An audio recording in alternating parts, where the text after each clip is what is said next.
6월 4일 오전 5시 34분 하워드 에디 중위의 카탈리나가 320도 방향 미드웨이에서 약 180해리 333km 거리에서 일본 항모부대의 일부를 발견했고, 이 소식은 진주만 미 해군 기지의 중계를 거쳐 오전 6시 3분 미드웨이 북동쪽에서 일본 항모들을 기다리고 있던 미 항모부대에 들어갑니다.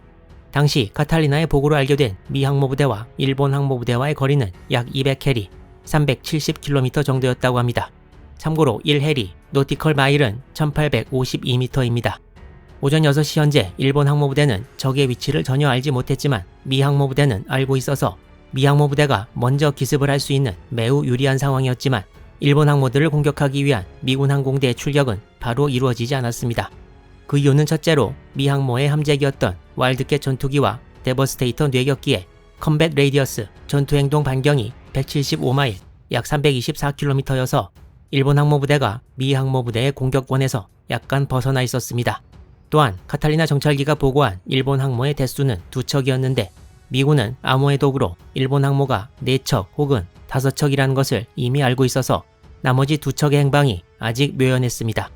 오전 6시 7분 플래처 제독은 스프루언스 제독에게 단거리 무전인 TBS 토크 비트윈 쉽스를 통해 전문을 보내는데, 그 내용은 남서쪽으로 항진해서 일본 항모부대를 확실히 발견하면 공격하라는 것, 그리고 요크타운은 북쪽으로 보냈던 정찰기를 착함시키는 대로 따라가겠다는 것이었습니다. 당시 항모 엔터프라이즈와 호넷의 태스크포스 16을 지휘하던 스프루언스 제독은 홀지 제독의 참모장이었던 마일즈 브라우닝 대령을 자신의 참모장으로 기용하고 있었습니다. 브라우닝 대령은 성격이 괴팍하고 화를 잘 내기로 미 해군에서 거의 최고급이었다고 하는데요. 조종사 출신이었기 때문에 항공 쪽 경력이 없는 스프루언스를 보좌하기 알맞은 사람이었고, 성격은 더럽지만 매우 명석하고 작전에 뛰어났습니다. 플래처 제독으로부터의 연락이 오자 스프루언스 제독은 브라우닝 참모장의 제안으로 일단 남서쪽으로 계속 항진해 일본 항모부대와의 거리를 줄이고 오전 7시에 공격대를 출격시키기로 결정했습니다. 이 공격은 일단 태스크포스 16의 2척의 항모만으로 이루어질 계획이었고, 플래처 제독의 태스크포스 17 요크타운은 이후에 태스크포스 16을 지원하든지 아니면 시간이 지나는 사이 발견될지 모르는 나머지 일본 항모들을 공격할 계획이었습니다.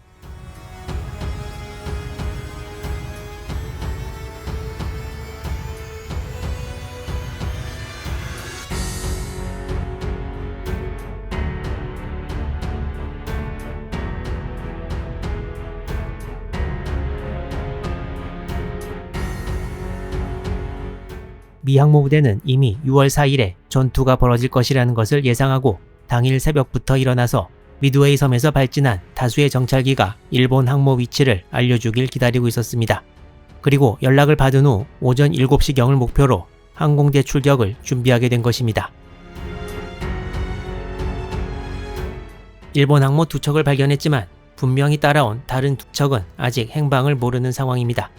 새벽 4시 25분부터 일본 항공대가 미드웨이 공격을 위해 발진했을 때 108기의 항공기가 동원되었는데 각 항모에서 같은 수만큼 차출되어 공격대가 만들어졌습니다. 공격대장 노무나가 조이치가 제2항공전대 히류 소속이었어도 제2항공전대뿐 아니라 제1항공전대 항공기들까지 전부 지휘한 셈인데요.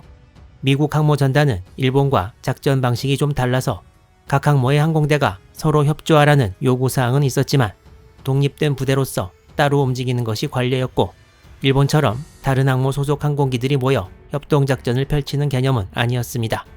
한 달 전인 5월에 사노에 해전에서도 미 항모 요크타운과 렉싱턴은 각각 따로 항공대를 발진시켜 작전에 임했습니다. 스프런스 제독은 더 계급이 높은 미처 대신에 머레이 함장을 태스크포스 16의 항공작전 지휘관으로 임명했지만 항모별로 단독작전을 추진하는 전통이 미드웨이 전투에도 영향을 미치게 됩니다.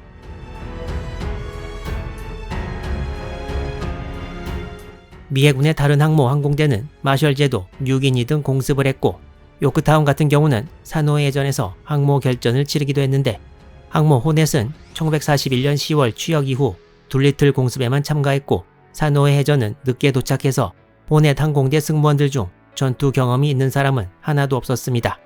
호넷 항공대는 경험면에서 뒤지는 것을 맹훈련으로 어느 정도 커버했어야 했는데, 이마저도 제대로 된 항모 결전을 치르기에 전혀 충분치 않았습니다.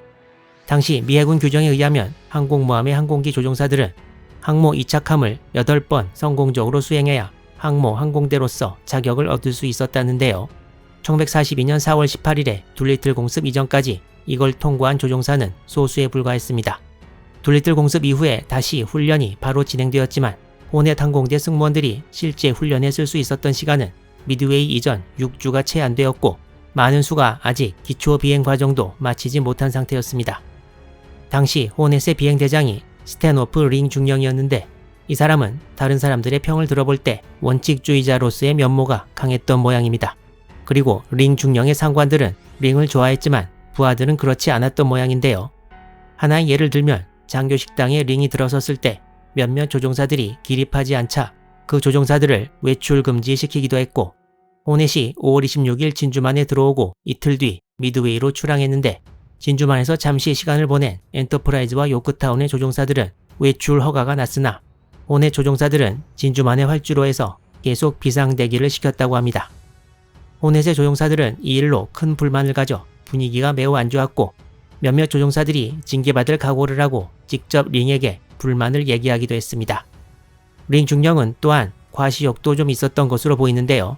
링은 호넷이 추격했을 때 최초로 착함하는 항공기를 조종하기를 고집했다가 어레스팅 와이어를 못 잡아서 방호벽에 충돌하는 바람에 항공기에 손상을 입히기도 했고 항모에 기자가 승함해서 항모 작전에 대해 촬영을 하려고 하자 항공기 발진을 위해 비행갑판에서 속도를 내면서 달려가다가 고개를 돌려 포즈를 취하기도 해서 이를 본 다른 조종사들이 아주 재수없어 했다는 이야기도 전해옵니다.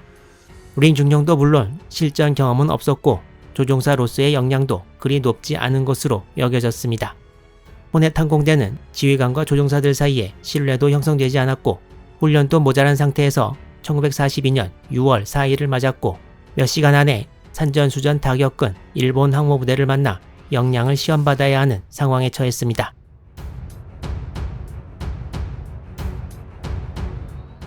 호넷의 항공대 승무원들은 6월 4일 오전 3시 30분에 아침 식사를 하라는 콜을 받았습니다. 이미 6월 4일 전투가 벌어질 것이라는 것을 알고 있던 승무원들은 전날 밤 잠도 잘 못 잤다고 기록되어 있는데요. 몇몇 승무원들은 이렇게 생긴 원 아이드 샌드위치, 토스트 가운데 구멍을 내서 계란을 넣은 것을 먹기도 했지만 밥맛이 딱히 없었던 다른 승무원들은 커피잔에 커피만 채워서 대기실로 향했다고 합니다.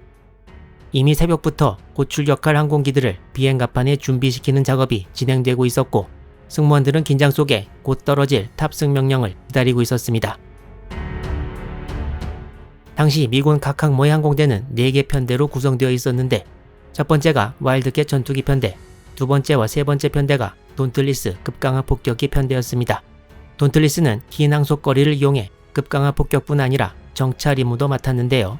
폭격 편대에는 파밍의 맨 앞 글자를 따서 VB, 정찰 편대에는 스카우팅의 맨 앞 글자를 따서 VS라는 이름이 붙었습니다. 네 번째 편대는 데버스테이터 뇌격기 편대였고 전투기 편대에는 파이팅의 맨 앞 글자를 따서 VF, 뇌격기 편대에는 어뢰를 뜻하는 토피도의 앞 글자를 따서 VT라는 이름이 붙었습니다.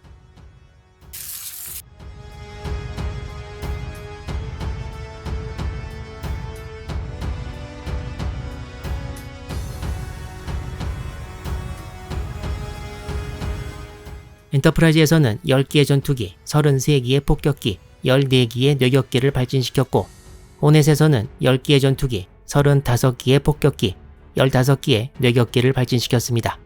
이렇게 두 항모에서 발진시킨 항공기는 총 117기였는데 일본 도모나가 공격대가 108기의 항공기를 발진시키는데 약 7분이 소요되었으나 미군이 9기 더 많은 117기를 전부 발진시키는 데는 거의 1시간이 소요되었습니다.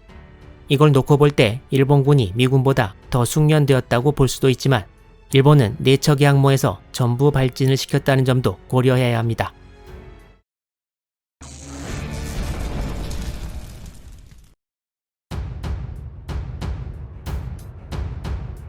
마크 미처는 1910년에 US 네이벌 어카데미 미 해군 사관학교를 졸업했습니다.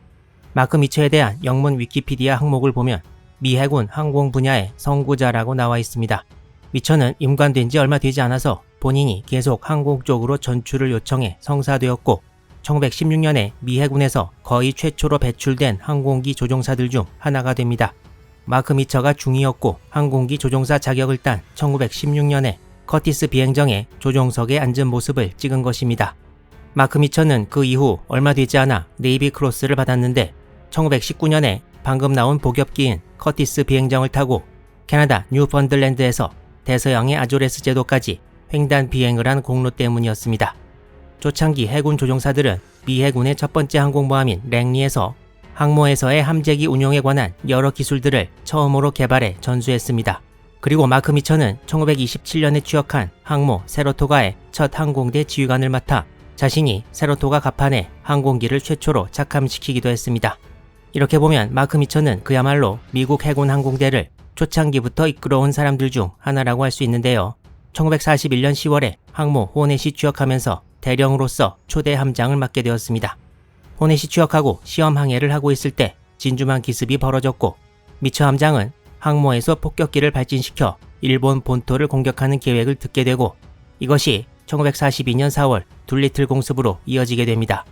이 사진은 둘리틀 공습 당시 육군항공대 둘리틀 중령과 미처 함장이 호넷의 비행갑판 위에서 서로 대화를 나누고 있는 모습이라고 합니다. 둘리틀 공습을 마치고 돌아온 마크 미처 함장과 항모 호넷은 두 달이 채 안 된 1942년 6월에 미드웨이 해전을 맞이하게 되었습니다.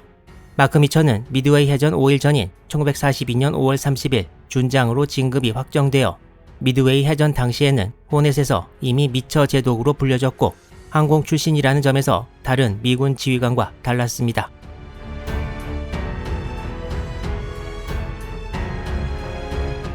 오전 7시 미 항모부대가 공격대를 발진시킬 때 태스크포스 16과 일본 항모부대와의 거리는 약 180해리, 333km 정도였습니다. 당시 일본 항모부대는 미 항모부대의 남서쪽 방향에 있었고 따라서 당연히 항공대도 이쪽으로 가야 했습니다. 엔터프라이즈 항공대는 239도 방향을 잡고 비행했고 이 방향이 맞는 방향이었습니다. 항모 호넷의 미처 함장도 전투 후 보고서에서 일본 항모가 239도 방향이 있다고 썼고 호넷에서 출격한 항공기 60기도 그 방향으로 보내졌다고 기술했습니다. 미드웨이 해전 이후 수십 년 동안 미처 함장의 보고서 내용이 받아들여졌으나 2006년에 미국에서 로널드 러셀이라는 사람이 네이벌 히스토리 매거진에 당시 호넷 항공대 생존자들과의 인터뷰를 바탕으로 6월 4일 오전 8시 호넷 항공대가 239도 방향이 아니라 거의 정서 방향인 265도 방향으로 비행했다고 주장했습니다. 당시 인터뷰를 했던 호넷 항공대 승무원들은 항공대가 almost due west, 거의 정서 방향 혹은 265도 방향이라고 적시해서 증언했습니다. 또한 호넷의 레이더 요원도 멀어져가는 항공대를 추적하면서 항공대가 265도 방향으로 비행했다고 증언했습니다. 그렇다면 왜 호넷 항공대는 알려진 위치보다 더 북쪽인 265도 방향으로 비행했을까요? 당시 미 해군 수뇌부는 일본 항모 4척이 2개로 나뉘어져 작전을 벌인다고 생각했습니다. 항모 4척이 1항전과 2항전으로 나뉘어져 있어서 그렇게 생각하는 게 맞긴 했는데 문제는 새벽에 정찰해서 일본 항모를 2척밖에 발견 못했다는 것이고 나머지 2척은 실제보다 훨씬 멀리 뒤에서 작전 중일 것으로 생각했습니다. 미처 제독이 확실히 털어놓지 않아서 사태의 정확한 전말은 알 수 없지만 엔터프라이즈 항공대가 이미 발견된 일본 항모 2척을 맞아 싸우는 동안 자신은 후방에 있을 아직 발견되지 않은 일본 항모 2척을 치기 위해 일부러 호넷 항공대의 방향을 265도로 잡았다는 설이 지금까지는 가장 유력합니다. 미처 제독은 기습으로 일본 항모 4척을 전부 잡아야 승리를 기대할 수 있고 태스크포스 16과 17을 이끄는 스프런스와 플래처 제독이 미처의 명목상 상관이었지만 자신과 다르게 항공대 출신이 아니어서 스스로의 판단에 자신을 가졌을지도 모릅니다.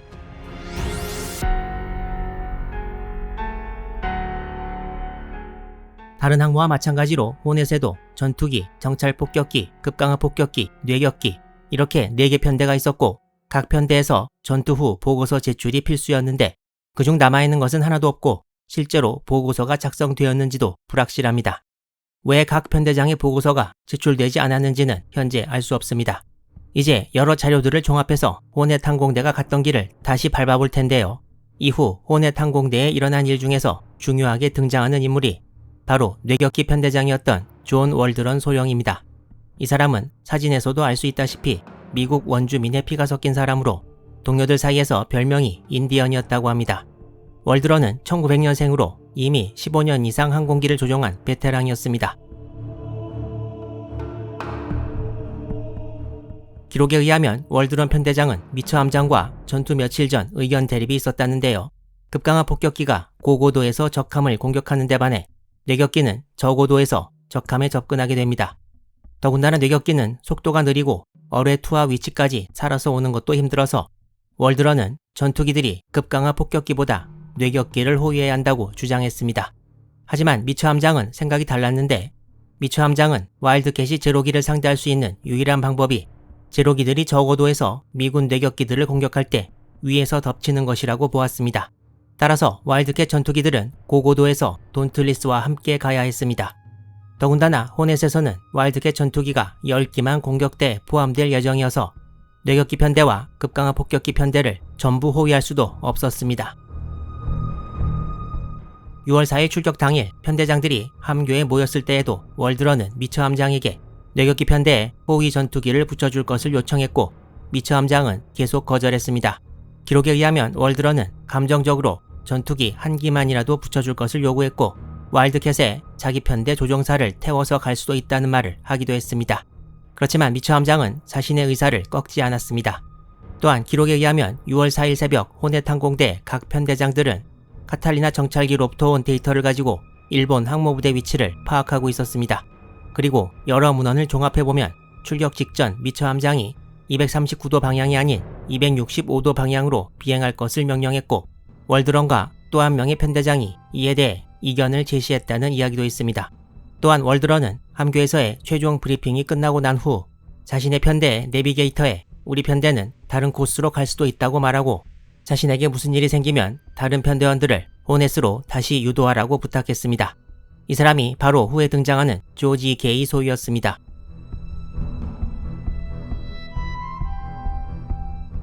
호넷 항공대는 출격 후 명령받은 대로 265도 방향으로 비행했습니다. 호넷 항공대는 무선 침묵을 유지하면서 비행하고 있었는데 전체 항공기가 방향을 잡고 비행하기 시작한 지 약 15분 후 월드런이 호넷 항공대 전체를 지휘하는 스탠호프 링 중령에게 무전을 보냅니다.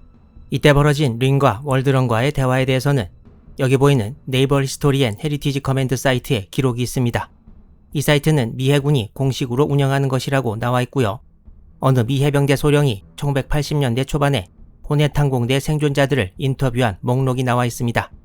링과 월드런 간의 대화는 이 중 트로이 길로리와 벤 타판 두 사람의 증언에 기초하고 있습니다. 여기 보면 오디오 테이프가 있다고 나와 있는데 이 대화에 관해 어딘가에 있을 오디오 테이프를 제가 들어본 것은 아니고요. 오디오 테이프의 근거에 만들어진 다른 자료에 나와 있는 내용임을 먼저 말씀드립니다. 월드런은 링에게 방향을 잘못 잡았다고 말합니다. 링은 월드런이 무선 침묵을 깬 것에 화가 났고 공개된 무전으로 항공대장에게 도전하는 것에 더 화가 났습니다. 링은 월드런에게 이 항공대 지휘관은 나라고 답신을 보내고 전체 항공대가 가는 대로 따라오라고 다시 말했습니다.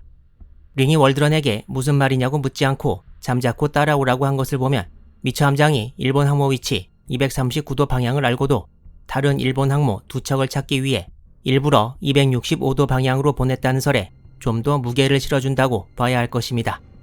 그렇지만 월드런은 지지 않고 난 그놈의 일본 함대가 어디 있는지 알아라고 다시 무전을 보냈습니다. 화가 난 링 중령이 다시 자신이 지휘관임을 강조하고 편대를 따라오라고 하자 월드런은 이렇게 말했습니다. 여기서 이 문장은 너랑 더 이상 상대하고 싶지 않다 이런 뜻이라고 하고요. 그 다음 문장은 난 일본 함대가 어디 있는지 알고 거기로 간다 입니다. 스탠호프 링이 월드런의 상관이고 계급도 중령과 소령으로 차이가 났는데 전투를 하러 비행하고 있는 사이에 저런 말까지 하는 것을 보면 월드런의 말이 적절한 것인가 여부를 떠나 링 중령을 싫어하는 사람들이 호넷 항공대 내에 많았다는 것을 짐작해 볼 수 있습니다.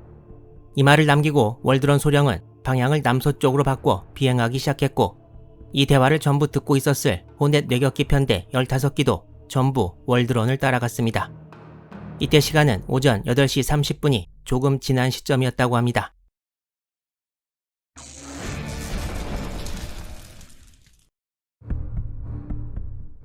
많은 미드웨이 관련 문헌에서는 이렇다 할 배경 설명 없이 월드런 편대가 본 편대에서 떨어져 나왔다는 식의 간단한 서술만을 하고 있습니다.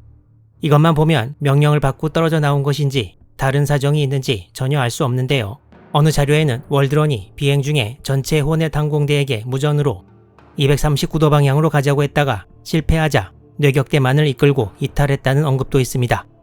당시 월드런의 이탈에 대해 자세히 서술하는 자료는 극소수에 불과하고 미드웨이의 다른 부분은 자세히 하면서 이 부분은 언급을 거의 피하는 자료도 존재합니다. 월드런 소령도 속도가 느린 뇌격기만으로 일본 항모를 공격하는 것이 치명적으로 불리하다는 것을 알고 있었을 텐데요. 미처 제독이 뇌격기 편대에 호위기를 붙여주는 것을 거절했기 때문에 뇌격기 편대 단독으로 공격을 감행해도 사실 별 차이 없다고 생각했을지도 모릅니다. 이 사진은 6월 4일 아침 호넷에서 발진하는 뇌격기들 중 월드런 편대장이 탑승한 데버스테이터 뇌격기를 찍은 것이라고 합니다. 월드런은 아마도 이 출격 시점부터 이탈할 생각을 가지고 있었다고 봐야 할 것입니다. 호넷 항공대장 류잉 중령이 이끄는 폭격기 편대와 전투기 편대는 뇌격기 편대가 이탈한 후에 계속 265도 방향으로 전진했습니다.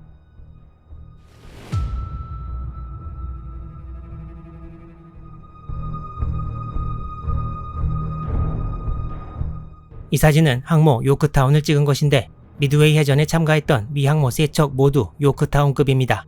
당시 미국 항모는 비행갑판 크기의 한계로 모든 항공기를 한 번에 발진시킬 수 없었고 따라서 일부를 비행갑판에 올리고 출격시킨 다음 나머지를 올려서 출격시켜야 했고 먼저 발진한 항공기들은 나머지 항공기들이 출격할 때까지 상공을 선회하게 됩니다. 엔터프라이즈에서는 항속거리가 긴 돈틀리스 급강하 폭격기를 먼저 출격시키고 항속거리가 더 짧은 와일드캣 전투기와 데버스테이터 뇌격기를 후에 출격시켰습니다. 항속거리가 짧은 항공기가 먼저 출격해서 기다리면 대형을 이루는 사이 연료를 계속 소진해서 불리하기 때문이었습니다.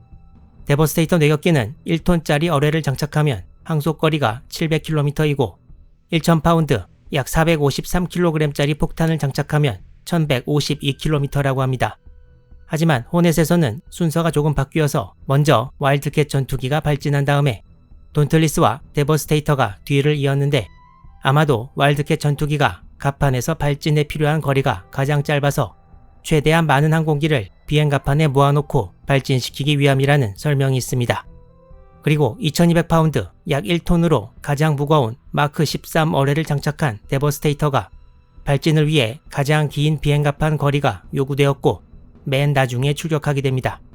호넷이 엔터프라이즈와 달리한 바로 이 항공기 발진 순서 때문에 와일드캣 편대 VF-8, 파이팅 스쿼드런 8 혹은 파이팅 8의 뇌격기 편대에 이어 문제가 발생하게 됩니다.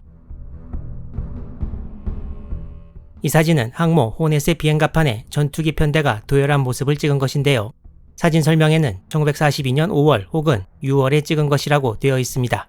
호넷은 총 27기의 와일드캣 전투기를 보유했는데 이날의 공격에는 그중 10기만 출격했고 세뮤얼 미첼 소령이 지휘했습니다.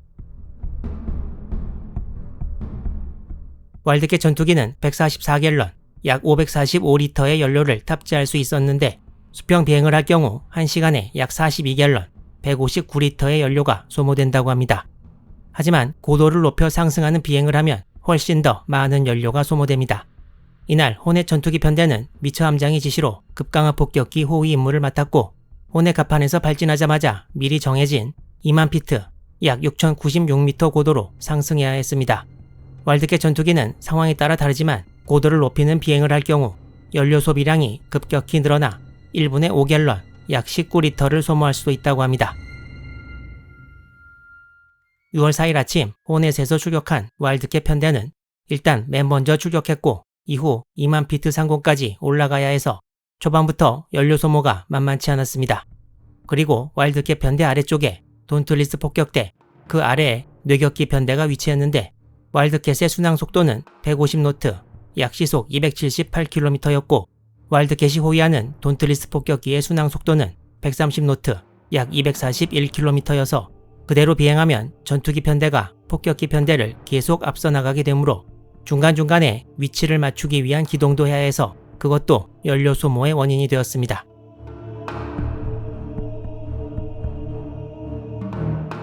호넷 와일드캣 편대는 265도 방향으로 폭격기들과 함께 계속 비행했습니다. 자료에 의하면 월드런의 뇌격기 편대가 이탈한 8시 30분에서 얼마 되지 않은 시각 몇몇 와일드캣 전투기들의 연료계가 거의 절반 정도까지 내려왔다고 합니다. 와일드캣 편대가 오전 7시가 조금 넘어 발진해서 약 1시간 30분에서 40분 정도 제공한 시점이었습니다. 월드런과 링과의 대화를 전후에 증언했던 벤타판 소위는 자신의 와일드캣에서 어쩌면 못 돌아갈 수도 있겠다는 생각을 했다고 합니다. 다른 몇몇 와일드캣 승무원들도 같은 생각을 했습니다. 그리고 약 30분이 더 흘러 6월 4일 오전 9시경 몇몇 와일드캣 전투기의 연료계가 절반 이하로 내려왔고 와일드캣 조종사들 중 하나였던 존 맥키너니 소위가 와일드캣 미첼 편대장기로 다가가서 손짓으로 연료 문제를 전달했으나 그대로 비행하라는 반응만 받았습니다.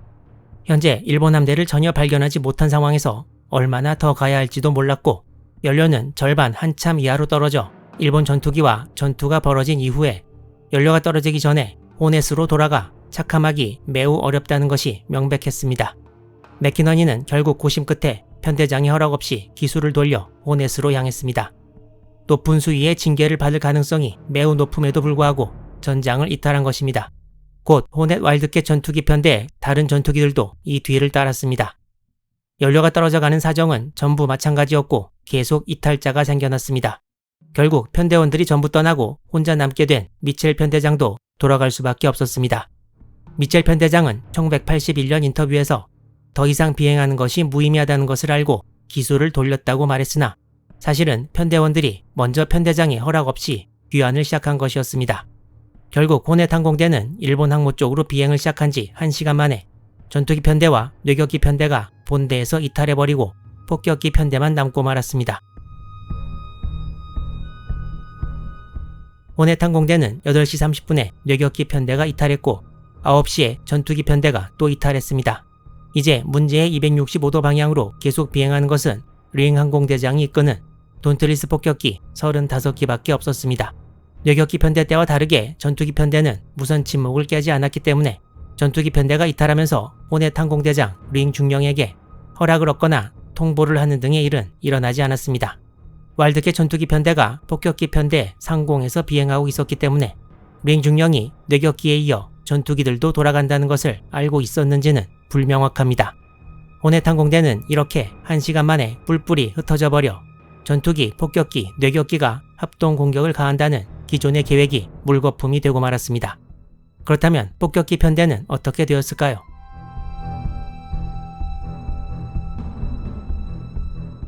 지금 이 시리즈에서 최대한 시간 순서에 맞춰 스토리를 진행시키고 있으나 호넷 폭격기 편대가 과연 어떻게 되었는지는 이 시점에서 결론을 미리 말씀드릴 수 있을 것 같습니다.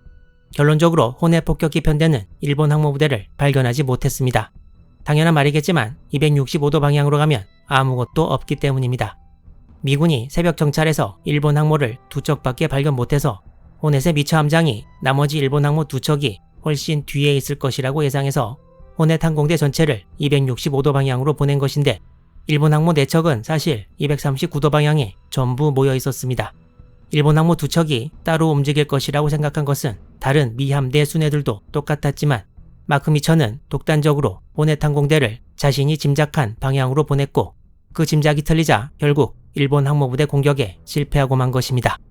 비록 뇌격기 편대가 일본 항모부대 쪽으로 향해서 가고 있지만 호넷 항공대에서 일어난 이 황당한 일은 미국 측 자료에서 Fly to Nowhere라고 알려져 있습니다. 이 사진은 6일 전인 5월 29일 진주만의 드라이독에서 수리를 하고 있는 요크타운입니다. 니미츠 제독은 암호의 독을 통해 일본 항모부대가 4척, 많으면 5척이라는 것을 알고 있었고 일본 함대를 상대하는 미 함대의 전력을 최대한 증강시키려고 엄청난 노력을 했습니다. 니미츠 제독은 사노해 해전에서 피해를 입은 요크타운이 진주만에 들어오기 전에 귀환 항해 중인 요크타운에 미리 장교들을 보내 피해 상황을 조사하게 했고 짧은 기간 안에 수리가 가능하다는 말을 듣자 그대로 추진해서 1,400여 명의 인력을 철야로 작업시키고 호놀룰루 일부의 전기도 끊어가면서 요크타운을 미드웨이 해전으로 보내는 데 성공했습니다. 니미츠 제독은 미드웨이 섬의 항공력도 증강시켜 미함대가 일본 항모 4척에 대항해 최대한의 전력을 확보할 수 있도록 힘썼는데요. 어처구니 없는 판단착오로 금쪽 같은 항모 한 척의 공격대가 낭비되고 맙니다.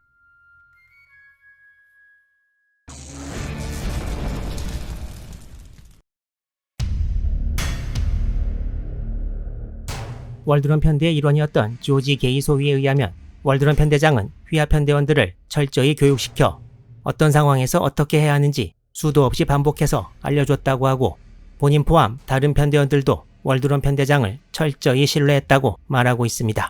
또한 월드론 편대장은 휘하 편대원들 중 한 명에게 6월 4일 출격 전에 나만 따라오면 일본 함대로 데리고 가주겠다는 말을 했다고 합니다. 월드런은 그 약속을 지켰습니다. 제임스 그레이 대위의 엔터프라이즈 와일드캣 편대. 자신이 호위하려던 엔터프라이즈 뇌격대를 잃어버리고 월드런 편대 위를 비행했는데 높은 고도에서 비행했기 때문에 자기 아래의 뇌격대를 시야에서 놓치기도 했습니다. 그레이 대위는 오전 9시 10분에 전방에서 일본 함대를 목격했는데 시간이 더 지나도 엔터프라이즈 뇌격대와 약속한 암호는 들려오지 않았고 자신들의 밑에 있던 월드런 편대도 다시 목격하지 못했습니다. 전후 그레이 대위는 미리 약속한 도움을 요청하는 암호를 못 들었다고 증언했습니다.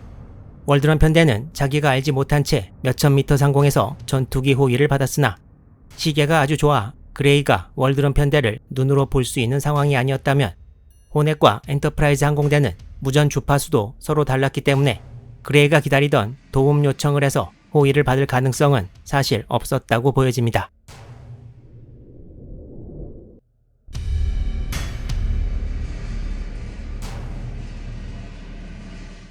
월드런 소령의 호넷 뇌격대 15기는 오전 9시 18분 일본 함대에 포착되었습니다.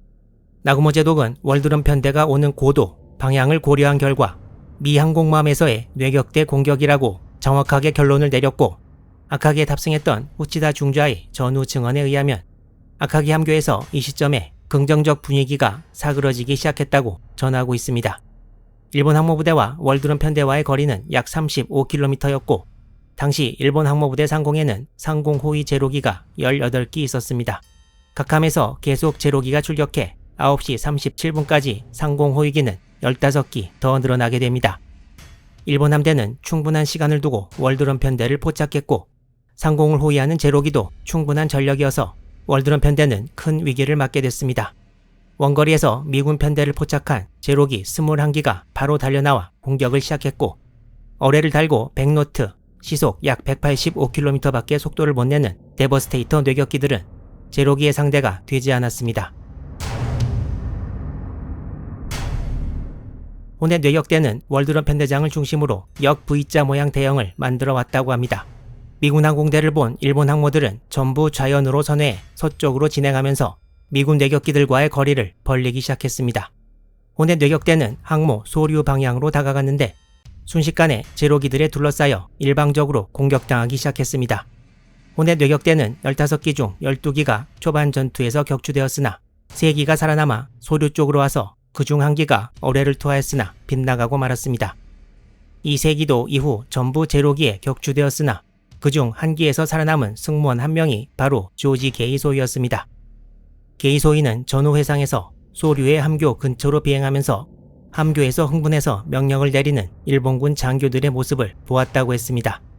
또한 게이소이는 일본 항모의 대공포화가 전혀 효율적이지 못했다고도 말했습니다. 게이소이는 가라앉는 기체에서 빠져나온 뒤 비행기의 고무 시트 밑에 숨었고 사방에 퍼져있는 일본군의 눈을 일단 피하는 데 성공합니다. 게이소이는 또한 월드런 편대장의 기체가 일본군의 공격을 받아 바다 위로 추락하는 것을 직접 보았다고도 증언했습니다. 데버스테이터는 원래 승무원이 3명이라고 되어 있는데 월드런 편대 대수와 총 인원은 모든 자료에서 15기와 30명이라고 나와 있어 호넷 뇌격대 데버스테이터에는 2명씩만 탑승한 것으로 보입니다. 그리고 조지 게이소이가 미드웨이 전투에서 살아남은 유일한 인원이었습니다. 월드런 편대는 1명 빼고 다 죽었기 때문에 남겨진 이야기가 많진 않습니다. 그중 하나가 월드런 편대장이 공격을 감행하면서 무전으로 외친 말들인데요. 공격 개시, 전투기 조심할 것 등의 말 이외에 일본군 전투기 2기가 바다에 추락했다는 말도 했습니다. 일본 자료에는 아카기에서 출격한 전투기 1기가 실종되었다고 나와 있습니다. 이렇게 월드런 편대의 공격이 끝났습니다.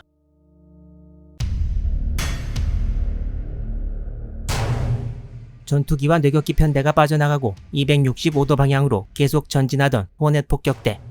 호넷 폭격대도 다른 항모 폭격대와 마찬가지로 두 부대로 나뉘어져 있었는데 이 중 VB 에이세 편대장이 로버트 존슨 소령이었습니다.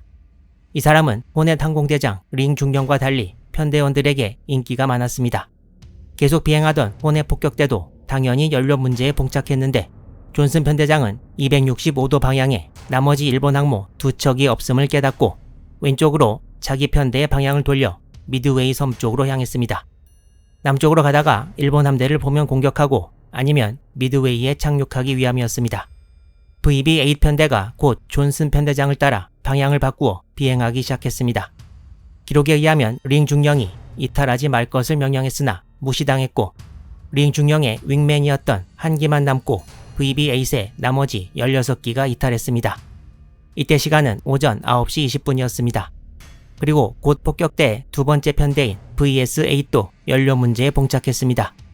VS-8의 편대장은 월터 로디 소령이었는데 일본 함대를 발견해서 전투를 하면 호넷으로 돌아갈 연료가 모자랄 것이 확실해서 로디 소령과 VS-8은 방향을 바꾸어 호넷으로 돌아가기 시작했습니다.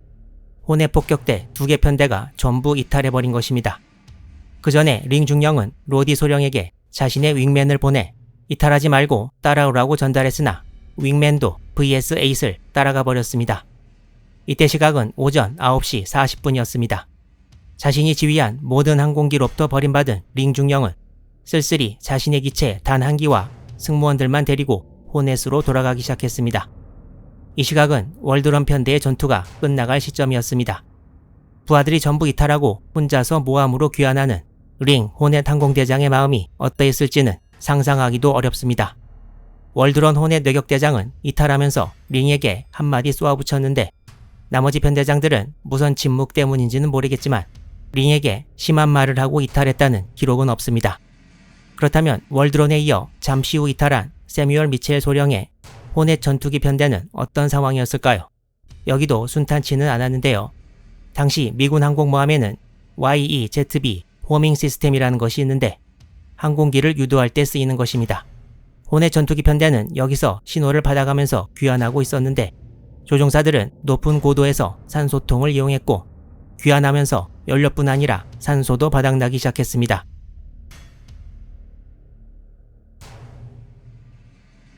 약 2만 피트, 약 6km 상공에서 신호를 받으면서 다가오던 호넷 전투기 편대는 산소가 떨어지기 시작하자 고도를 8,000피트, 약 2.44km까지 낮춥니다. 이 정도로 고도를 낮추면 산소통이 필요 없기 때문이었습니다. 하지만 항공모함에서 보내는 호밍 시그널은 낮은 고도에선 잡기가 힘들었고 신호를 놓친 호넷 전투기 편대는 전부 항모를 지나쳐 버리게 됩니다.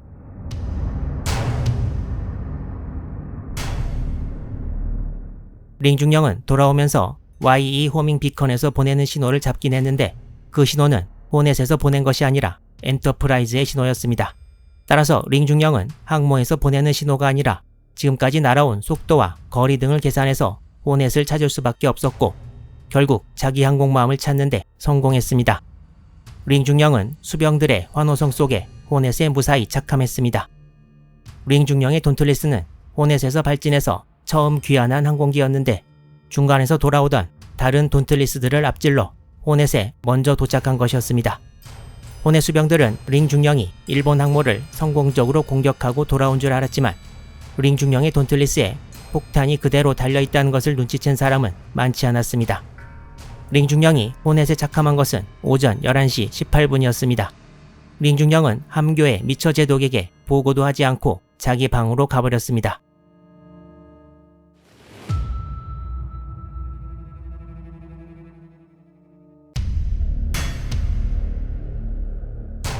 이 그림의 위치는 편의상 공격이 시작될 당시를 나타내고 오전 11시에서 12시 사이의 위치와는 다를 수 있습니다.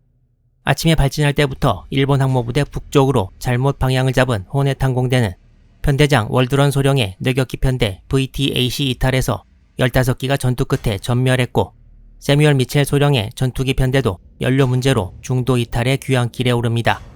VF-8이 돌아오다가 유도장치 문제로 모함을 발견 못하고 지나쳤다고 말씀드렸는데요. 결국 이들은 망망대해에서 계속 비행하다 연료가 떨어져 10기 전부 불시착합니다. 와일드캣 전투기는 이렇게 동체에서 라이프 레프트, 소형 구명 보트를 꺼내게 되어 있는데 항공기가 착수하자마자 칵핏 커버를 열고 안전벨트를 풀고 비상식량을 확보한 다음에 밖으로 나와서 안테나 지지대를 잡고 레프트를 꺼낸 다음에 이렇게 자동으로 부풀려지는 레프트 안에 들어가면 됩니다. 이 사진 설명에 와일드캣 라이프래프트 데모라고 나와있긴 한데 상당히 작아 보이고 방금 설명드린 모든 과정을 항공기가 물속으로 가라앉기 전에 전부 마쳐야 합니다.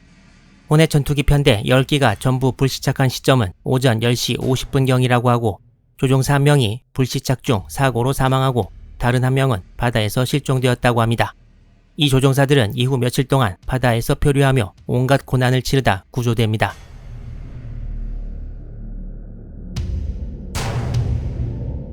뇌격기 편대는 전멸했고 전투기 편대는 전원 불시착, 이제 폭격기 편대가 남았습니다. 호넷 돈틀리스 폭격기 편대는 잘못된 방향으로 계속 진행하다 결국 일본 항모를 놓치고 로버트 존슨 소령의 VB-8 17기가 남동쪽으로 방향을 바꿉니다. 남쪽으로 가서 일본 항모를 발견하든지 미드웨이에 착륙하든지 할 생각이었는데요. 하지만 위와 같이 일본 항모 부대를 지나쳐 남쪽으로 진행해 또다시 놓치고 잘못하면 연료가 떨어져 모함에 귀환하지 못할 상황에 처하게 됩니다. VB-8은 결국 호넷 쪽을 향해 다시 북동쪽으로 방향을 틀었습니다. VB-8은 오전 10시경 천우 신조로 미드웨이에서 뜬 카탈리나 비행정을 만났습니다. 이때가 오전 10시가 조금 못된 시간이었다고 합니다. 하지만 이때 VB-8 중 알프레드 터커 대위기가 호넷의 유도 신호를 포착했고 자신의 두 윙맨과 함께 호넷을 향해 비행하기 시작했습니다. 하지만 존슨 편대장은 카탈리나의 유도에 따라 미드웨이로 가는 것을 택했고 나머지 14기가 미드웨이로 계속 향했습니다. 14개의 돈틀리스 폭격기들 중 3기가 엔진 고장과 연료 부족으로 오던 중 불시착하고 나머지 11기가 미드웨이로 접근하다가 미군 대공포화의 표적이 되었습니다. 이 대공포화로 돈틀리스 3기가 손상되었으나 큰 손상은 아니었습니다. 일본 공격대가 아니라는 것이 밝혀진 후 폭격기들은 폭탄을 전부 바다에 버리고 오전 11시 35분에 미드웨이 섬 비행장에 무사히 착륙합니다. 존슨 편대장의 돈틀리스기들은 이후 호넷으로 보내지게 됩니다. 그리고 이제 가장 문제되는 호넷 비행대장 스탠호프 링 중령과 VS-8인데요. VS-8 편대장 월터 로디 소령은 링과 함께 비행하다 결국 VS-8 전체 편대와 함께 링을 버리고 호넷으로 돌아가기 시작했고 링 중령이 화난 나머지 속도를 높여 VS-8을 앞지르고 먼저 호넷으로 와서 11시 18분에 착함했다는 것까지 이전에 말씀드렸습니다. 자기 휘하 항공대가 전부 무단 이탈한 링 비행대장은 착함 후 보고도 안 했고 몇 분 후 로디 소령의 VS-8이 호넷에 착함하게 됩니다. 그리고 약 20여 분 후인 오전 11시 45분에는 호넷의 유도 신호를 따라간 VB-8의 나머지 3기가 호넷에 무사히 착함했습니다. 결론적으로 호넷 항공대는 일본 함대와의 전투에서 뇌격기 15기를 전부 잃었고 연료 부족으로 인한 불시착으로 추격한 전투기 10기 또한 전부 잃었고 폭격기는 35기 중 3기를 잃었습니다. 이 와중에 뇌격대는 일본 항모에 단 한 발의 어뢰도 명중시키지 못했고 전투기 편대와 폭격기 편대는 명중은커녕 일본 항모를 보지도 못했습니다. 비행대장 링 중령은 호넷의 미처 함장에게 아무 말도 안 하고 자기 방으로 갔으나 VS-8 편대장 로디 소령이 곧 착함함으로써 미처도 사태의 전말을 알게 됩니다. 플라이 투 노웨어라고 알려진 호넷 항공대의 이야기에 대해서는 역사의 가정은 없다지만 만약 다른 두 폭격대처럼 제 역할을 해줬다면 희류도 격파되고 6월 4일 오전 전투가 종료되었을 수도 있겠다는 생각도 해봅니다. 만약 그렇게 되었다면 이후 양측에 필요 없는 대규모 손실도 피할 수 있었을 것입니다. 적과의 전투도 아니고 자폭 수준의 호넷 항공대 이야기는 그래서 더 안타깝습니다. 여기서는 당시 항모 호넷 항공대와 관련된 사진을 몇 개 소개해 드릴 텐데요. 이 사진은 호넷 와일드캣 전투기 편대의 6월 4일 아침 출격 준비 모습입니다. 지금 와일드캣 8기가 보이고 갑판 요원들이 맨 앞에서 기체를 정렬시키고 있습니다. 물론 아까 말씀드린 대로 총알 한 발도 못 쏘고 전부 바다에 불시착했습니다. 이 사진은 한번 소개한 것 같기도 한데 같은 VF-8의 출격 준비 모습입니다. 사진 파일명의 번호가 앞사진이 1, 지금 이 사진이 2로 되어 있습니다. 이 사진은 월드런 소령이 이끈 호넷 뇌격대 VT-8의 사진인데 6월 4일 아침에 출격을 하고 대형을 이루기 위해 비행하고 있는 모습이라고 합니다. 사진에서 잘 세어보면 이날 출격한 15기가 전부 보이는데요. 일본 함대와의 전투에서 전멸해서 역시 단 한 기도 돌아오지 못했습니다. 이 사진은 설명에 VB-8 혹은 VS-8 소속 돈틀리스 폭격기가 6월 4일에서 6일 사이의 시점에 호넷에 착함하는 모습이라고 합니다. 편대나 날짜가 확정이 안 돼서 정확히 어떤 상황인지 상당히 알기가 어렵습니다. 이 사진은 VB-8 폭격기가 6월 4일에 호넷 갑판에 있는 모습이라고만 되어 있는데 돈틀리스 한 기가 출격하려고 이러고 있을 리는 없고 착함한 이후 모습인 것 같습니다. 이 사진은 6월 4일 VS-8 혹은 VB-8이 호넷에 착함하는 모습이라고 합니다. 6월 4일 VS-8이면 링 중령 바로 뒤에 착함한 편대이고 VB-8이면 아까 말씀드린 오전의 3기 혹은 오후인데 정확히 알기는 어렵습니다. 호넷의 함교와 비행갑판, 구경하는 수병들의 모습이 잘 나와 있습니다.